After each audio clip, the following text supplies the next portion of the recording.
আমার প্রিয় শিক্ষার্থীবৃন্দ, তোমরা যে যেখানে থাকো আশা করি ভালো আছো। ঈদ পরবর্তী যে ক্লাস, সেই ক্লাসগুলো নিয়ে আমি আবার উপস্থিত হয়েছি। আশা করি তোমাদের পরীক্ষার চিন্তায় তোমরা বিভোর, তোমাদের বাবা মাও খুবই চিন্তিত। তবে তোমাদের কল্যাণের জন্যই আমাদের এই প্রয়াস। আশা করি তোমরা এই ক্লাসগুলো অনুসরণ করবে এবং তোমাদের পরীক্ষা ভালো হবে এই প্রত্যয়ে তোমরা পড়াশোনা করবে। আমি আজকে যে বিষয়টা নিয়ে তোমাদের সামনে উপস্থিত হয়েছি সেটা হলো ইংরেজি ফার্স্ট পেপার থেকে, একাদশ শ্রেণীর ইংরেজি ফার্স্ট পেপার থেকে filling the gaps with clues, এই বিষয়টা নিয়ে আজকে আমি আলোচনা করব।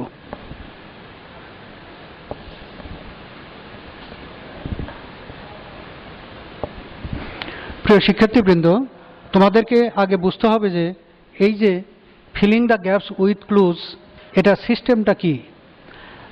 আমরা যে সিস্টেমটা তোমরা কোশ্চেনে পাবে, সেই কোশ্চেনের প্যাটার্ন অনুযায়ী আমি কিছু এক্সাম্পল দেখাবো আজকে। তোমাদেরকে 12টা ওয়ার্ড দেওয়া থাকবে উপরে একটা বক্সে, এবং নিচে যে প্যাসেজটা থাকবে এই প্যাসেজটা পূরণ করতে হবে এই ওয়ার্ডগুলো দিয়ে।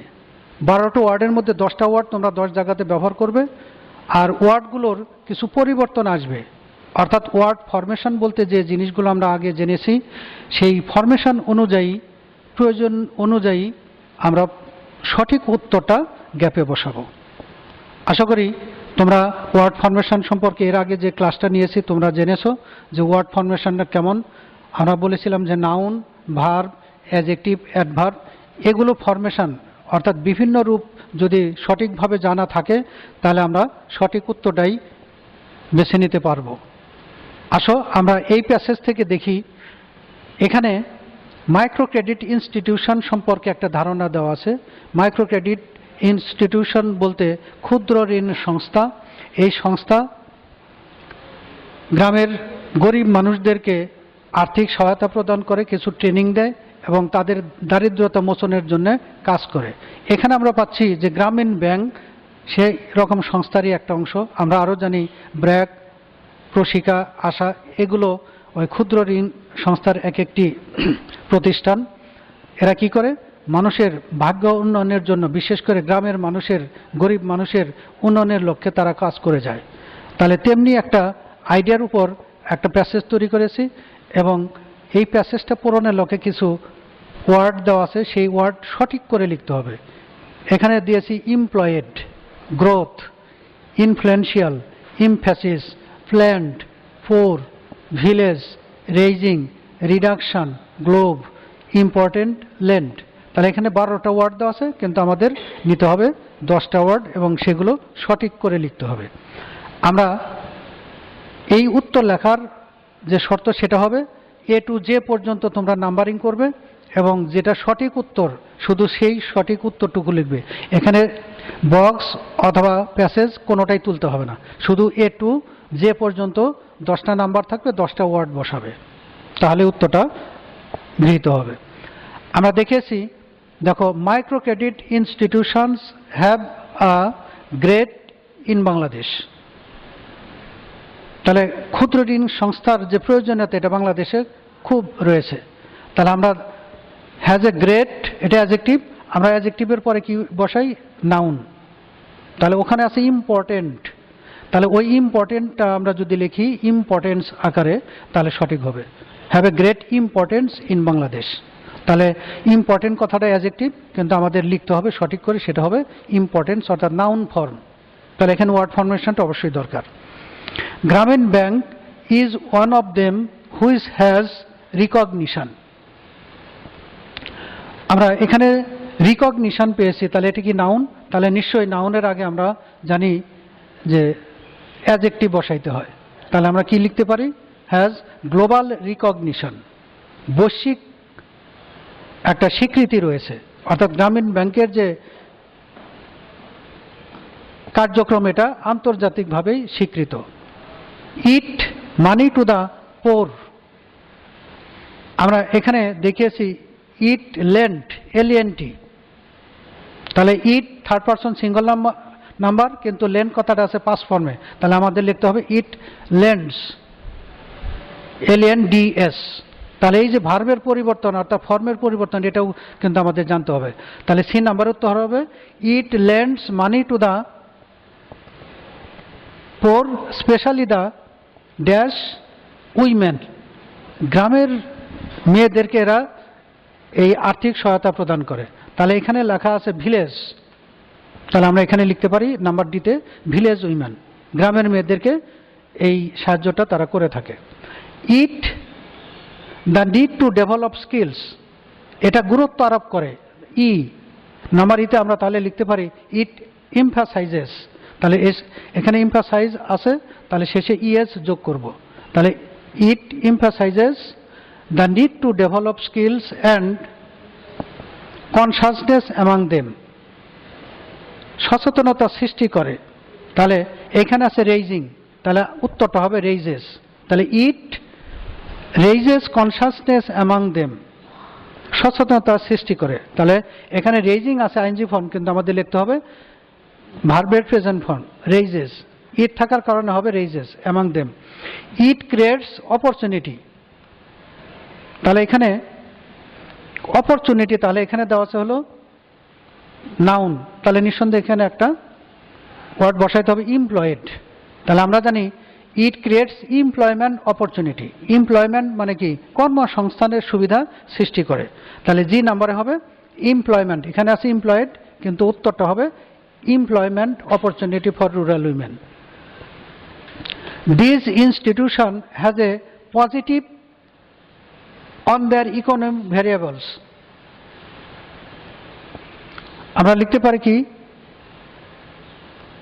পজিটিভ ইনফ্লুয়েন্স, পজিটিভ ইনফ্লুয়েন্স প্রভাব, তার মানে তাদের আর্থিক যে প্রভাব অর্থাৎ আর্থিক উন্নয়ন তার প্রতি বেশ একটা ভূমিকা রয়েছে। And family,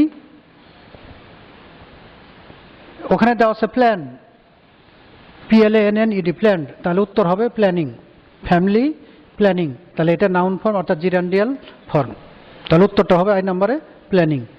it also helps their poverty, তাহলে এখানে যে ওয়ার্ডটা দেওয়া আছে রিডাকশন নাউন, কিন্তু আমরা জানি এখানে বসাইতে হবে ভার্ব, তাহলে ভার্ব হবে it also helps reduce their poverty, তাহলে এখানে নাউন বসবে সেটা হলো রিডিউস, এখানে দেওয়া আছে হলো রিডাকশন নাউন কিন্তু আমাদের ভার্ব হিসেবে বসাইতে হবে রিডিউস। তাহলে শিক্ষার্থী এভাবে দেখো আমরা 10টা ওয়ার্ড এখানে আনলাম বটে, কিন্তু ওয়ার্ডের কিছু পরিবর্তন হবে অর্থাৎ ফর্মের পরিবর্তন হবে। এভাবে পরিবর্তন করে আমরা 10টা ওয়ার্ড লিখব, তাহলে 5 নাম্বার আশা করা যায়। আশা করি তোমরা এগুলো আর একটু প্র্যাকটিস করবে। অবশ্যই আমাদেরকে আইডিয়াগুলো আগে ক্লিয়ার করে নিতে হবে। আমি এই প্যাসেজে আরেকটা এক্সাম্পল দেখাবো, এই এক্সাম্পল থেকে আশা করি ধারণাগুলো আর একটু ক্লিয়ার হবে। আমরা জানি আমরা বিনোদন চাই, তবে সময়ের প্রেক্ষিতে বিনোদনের যে রূপ সেটা পরিবর্তিত হয়। বিশেষ করে মানুষের চিন্তা চেতনা সময়ের সাথে পরিবর্তনশীল। আমরা অতীতে একসময় পাপেট শো, যাত্রা গান, সাপের খেলা এগুলো দেখতাম, বিনোদন পেতাম, কিন্তু সেগুলো আজকে সমাজে দেখা যায় না। আজকে আমরা বিশেষ করে ক্রিকেট খেলা, ফুটবল খেলা, ব্যান্ড মিউজিক এগুলোর প্রতি আমাদের টান একটু বেশি। তাহলে কি সময়ের পরিবর্তনের সাথে আমাদের যে রুচি, আমাদের চিন্তা চেতনা এগুলো পরিবর্তিত হয়। তাহলে সেই বিষয়টা নিয়েই আজকের প্যাসেজ। আসো আমরা এই ওয়ার্ডগুলোর সাথে পরিচিত হই। তাহলে এখানেও পূর্বে না দেখো 12টা ওয়ার্ড দেওয়া আছে। প্রিফার মানে অধিক পছন্দ করা, লুজ হারানো, পপুলার জনপ্রিয়, কনসিডার মনে করা হয় বা বিবেচনা করা হয়, কম্পেল বাধ্য হওয়া, প্যাসেজ উদ্ধৃতাংশ, ডাই মারা যাওয়া, এক্সিস্টেন্স অস্তিত্ব, ফর্মস রূপ, গ্লোব পৃথিবী, ইম্পর্টেন্ট গুরুত্বপূর্ণ, টেক লওয়া। তাহলে এই যে ওয়ার্ডগুলো আছে সেই ওয়ার্ডগুলো আমরা এই শূন্যস্থানে বসাবো। আসো তাহলে আমরা এই শূন্যস্থান সম্পর্কে কি বিষয়ে উপস্থাপন করা আছে জানলাম। এখন কি ওয়ার্ড বসবে, কোন ধরনের ওয়ার্ডগুলো বসবে সেটা নিয়ে আমরা কথা বলি। We notice a change in of entertainment, তাহলে বিনোদনের ক্ষেত্রে আমরা পরিবর্তন লক্ষ্য করি কি ক্ষেত্রে? তাহলে আমরা যদি লিখি forms, in forms of entertainment, বিনোদনের যে রূপ বা ধারা, সেই ক্ষেত্রে আমরা পরিবর্তন লক্ষ্য করি। তাহলে এ নাম্বার হবে forms. With the dash of time, সময়ের পরিবর্তনের সাথে সাথে, তাহলে উইথ দ্য প্যাসেজ, তাহলে আমরা এখানে লিখতে পারি with the passage of time, তাহলে বি নাম্বারের উত্তর হবে passage. Common forms of entertainment like snake charming, puppet shows, জারি গান, হুইচ আর, সি নাম্বারে দেখো ড্যাশ দেওয়া আছে, in the past, which are popular in the past, তাহলে আমরা এই ওয়ার্ডটা ব্যবহার করতে পারি। তাহলে কি হলো? পপুলার, সি নাম্বারের উত্তর পপুলার ইন দ্য পাস্ট। আর গ্র্যাজুয়ালি লুজিং দেয়ার অ্যাপিল, এখানে দেখো লুজ দেওয়া আছে, তাহলে সঠিক উত্তরটা হবে লুজিং। আর গ্র্যাজুয়ালি লুজিং দেয়ার অ্যাপিল, তাহলে উত্তরটা হবে ডি নম্বরে লুজিং, এখানে লুজ দেওয়া আছে, ফর্মটা হবে লুজিং। দে আর আউট, এখানে দেওয়া আছে ডাই, দে আর আইএনজি যেহেতু, dying out, D Y ING, তাহলে উত্তর হবে দে আর ডাইং আউট, ই নাম্বারের উত্তর dying. We do not find the of this, তাহলে দেখো এখানে লেখা আছে এক্সিস্টেন্স, এক্সিস্টেন্স মানে কি? অস্তিত্ব। এই যে পূর্বে যে মাধ্যম থেকে আমরা বিনোদন পেতাম সেগুলোর অস্তিত্ব এখন আর নাই, তাহলে এক্সিস্টেন্স, অর্থাৎ এফ নাম্বারের উত্তর existence. Now people like to watch TV, তাহলে কি এখন আমরা টেলিভিশন দেখতে অভ্যস্ত। দে কনসার্ট, ডিস্কো, পপ ইসেট্রা, তাহলে মানুষ বেশি বেশি পছন্দ করে, অর্থাৎ প্রিফার। আমরা লাইক মানেও পছন্দ করি, লাইক লাইক আর হলো প্রিফারের মধ্যে তফাৎ হলো তুলনামূলকভাবে বেশি পছন্দ করে, সেই ক্ষেত্রে ব্যবহার করব প্রিফার, তাহলে উত্তর হবে prefer.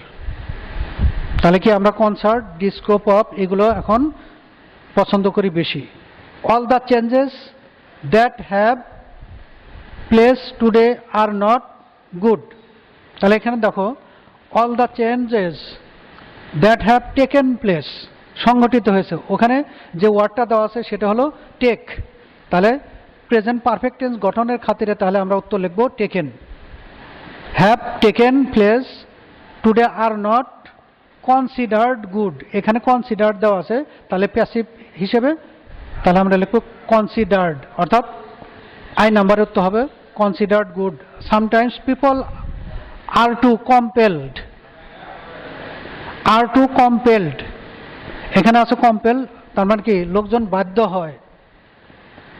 Receive some bad aspects of western culture, তাহলে আমরা যখন টেলিভিশন দেখি তখন ওয়েস্টার্ন কালচারের কিছু কিছু খারাপ দিক আছে যার প্রতি আমরা অ্যাডিক্টেড হয়ে যাই। তাহলে আমরা এই যে বিনোদনের যে অবস্থাটা, এটা আমরা এখান থেকে ধারণা পেলাম, সেই সাথে ওয়ার্ডগুলো কিভাবে ব্যবহার করতে হয় তাও আমরা জানলাম। প্রিয় শিক্ষার্থী, আমি আর একটা প্যাসেজ এখানে উপস্থাপন করছি, আশা করি এটা তোমরা একটু নজর দিবে। এখানে যে বিষয়টা নিয়ে কথা বলা আছে তোমাদের সম্পর্কে, পরীক্ষা হলে যে তোমরা কিভাবে পরীক্ষাতে ভালো করবে সেই বিষয়ে ধারণাগুলো উপস্থাপন করা আছে, সেই সম্পর্কে একটা প্যাসেজ। পরীক্ষা হলে বলা হচ্ছে যে স্টুডেন্টস শুড বি স্ট্র্যাটেজিক, কৌশলী হতে হবে। তাহলে কৌশলী কিভাবে? যে প্রশ্ন হাতে পেলেই তোমাকে প্রশ্নটা বারবার ভালো করে দেখতে হবে, তারপরে ইনস্ট্রাকশন কি আছে সেটা খেয়াল করতে হবে, আর গোটা কোশ্চেনটা প্রথম থেকে শেষ পর্যন্ত ভালো করে দেখে নিতে হবে, কতগুলো প্রশ্ন উত্তর করতে হবে, আর তোমার সময়গুলো কোন প্রশ্নের জন্য কতটুকু লাগবে সেগুলো একটু ডিস্ট্রিবিউট করে নিতে হবে। আর বিশেষ করে যে বিষয়টা গুরুত্ব দিতে হবে হ্যান্ড রাইটিং, লেখাগুলো যা লিখবো একজন এক্সামিনার দেখলে যেন ওটা পড়তে পারেন। আর অনেক সময় কি লেখাগুলো যদি অস্পষ্ট হয় অথবা খুবই কাছাকাছি হয় পড়া কষ্ট হয়, আবার ডাবল স্পেসিং দেওয়া তাও ঠিক হবে না, অর্থাৎ শুদ্ধ করে সুন্দর করে আমরা লেখাগুলো লিখব। তাহলে এটা হলো একজন স্টুডেন্টের করণীয় বিষয় পরীক্ষা হলে। তাহলে আমরা জানলাম যে একজন শিক্ষার্থী পরীক্ষা হলে যে কি কি করবে সেই সম্পর্কে একটা প্যাসেজ। আসলে এই প্যাসেজগুলোর উত্তরগুলো কি হবে আমরা একটু দেখে নেই। যে ওয়ার্ডগুলো দেওয়া আছে, rise, careful, begin, carefully, follow, all, answer, necessarily, budget, has, throw, useful. তাহলে এই যে ওয়ার্ডগুলো দেওয়া আছে, এই ওয়ার্ডগুলো আসো আমরা একটু দেখি। Student should be strategic about their examination. পরীক্ষা সম্পর্কে অবশ্যই কৌশলী হতে হবে। একজন শিক্ষার্থী যখন পরীক্ষা হলে যাবে তাকে কৌশলী হতে হবে। তাহলে কৌশলী হতে হলে কি বিষয়? It is for an examinee. তাহলে কি হবে? It is necessary for an examinee to follow some instructions. তাহলে পরীক্ষা হলে যে অবশ্যই কিছু ইনস্ট্রাকশন মানতে হবে। তাহলে এ নাম্বার হলো নেসেসারি আর বি নাম্বার হলো follow. He should go the whole question. তাহলে কি? He should go through the whole question. ওই যে শেষে লেখা আছে থ্রো, মানে গোটা কোশ্চেনটা একবার একটু পড়তে হবে before he begins to write. সে লেখা শুরু করবে তার আগে তাহলে কোশ্চেনটা একটু প্রথম থেকে শেষ পর্যন্ত পড়ে নিতে হবে। He must take a of his time. তাহলে কি?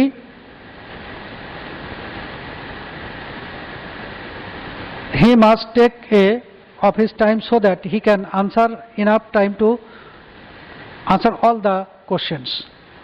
তাহলে কি এই সময়টাকে তাকে ভাগ করে নিতে হবে। He must take a budget of his time. Budget মানে কি? কোন প্রশ্ন কত সময় লাগবে এটা ভাগাভাগি করে নেবে, so that he can have enough time to answer all the questions. এখানে তাহলে জি নাম্বারে অল দ্য কোশ্চেন এমনভাবে সময় ঠিক করে নেবে সেজন্য সব কোশ্চেনই উত্তর করতে পারে। He must right his answer carefully. তবে উত্তরগুলো খুব যত্ন সহকারে করতে হবে। আমি প্রশ্ন পড়লাম একটা, উত্তর লিখলাম আর একটা, এমন যদি ভুল হয়ে যায় তাহলে তো নাম্বার পুরোপুরি কাটা যাবে। এই বিষয়টা খেয়াল করে নিতে হবে। He should be about his handwriting. He should be careful. এখানে যে ওয়ার্ডটা আছে careful, he should be careful about his handwriting. তাহলে আই নাম্বারের উত্তর হবে careful. He can double spacing if his handwriting is tiny or very large. তাহলে he can follow double spacing. তাহলে হাতের লেখা যদি খারাপ হয়, ভালো না হয়, অস্পষ্ট হয়, তাহলে একটু স্পেস বেশি করে নেওয়া যেতে পারে। তাহলে ওই লেখাগুলো একটার সাথে আরেকটা মিশবে না এবং বুঝতে সুবিধা হবে। তাহলে এভাবে আমরা পরীক্ষা হলে উত্তরগুলো দেব। তবে আমরা এ টু জে নাম্বার পর্যন্ত শুধু নাম্বারিং করব এবং সেই হিসেবে যে উত্তরটা সঠিক সেভাবে লিখব।